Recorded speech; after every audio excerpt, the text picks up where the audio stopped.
This week, the EU and the UK will push harder to strike an agreement on their future trade relationship after both sides agreed to go the extra mile. A deadline to finish the talks had been set for Sunday, but Prime Minister Boris Johnson and European Commission President Ursula von der Leyen agreed to an extension after discussing the major sticking points in a phone call. According to a joint statement, the call had been constructive and useful. The statement added, "Our negotiating teams have been working day and night over recent days, and despite the exhaustion after almost a year of negotiations, despite the fact that deadlines have been missed over and over, we think it is responsible at this point to go the extra mile. We have accordingly mandated our negotiators to continue the talks and to see whether an agreement can even at this late stage be reached. The negotiations continue here in Brussels. The level playing field conditions for business, how any trade deal might be implemented and fishing rights are the remaining issues in talks."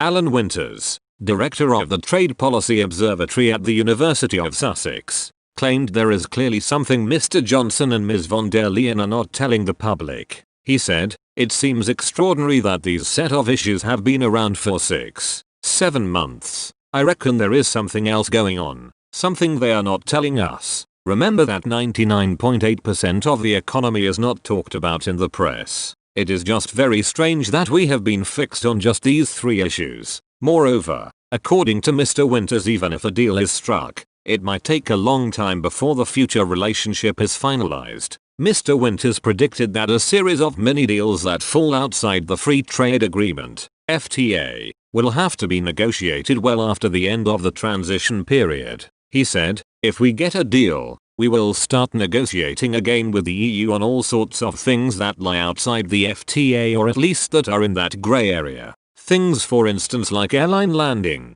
managing air traffic. I think that if we do get a deal now, there will be much more flexibility and we will try to negotiate around the edges." Professor Winters added, "I am almost certain that the trade deal will allow us to add new issues into it. For example, we will have a provision whereby we haven't achieved much on business services but we will set up a system that allows us to go back and renegotiate it. It will take a while as the politics here are complex." Mr. Johnson has repeatedly ruled out the possibility of an extension to the transition period, which is due to end on the 31st of December. The deadline for the UK to request an extension of up to 2 years was at the end of June.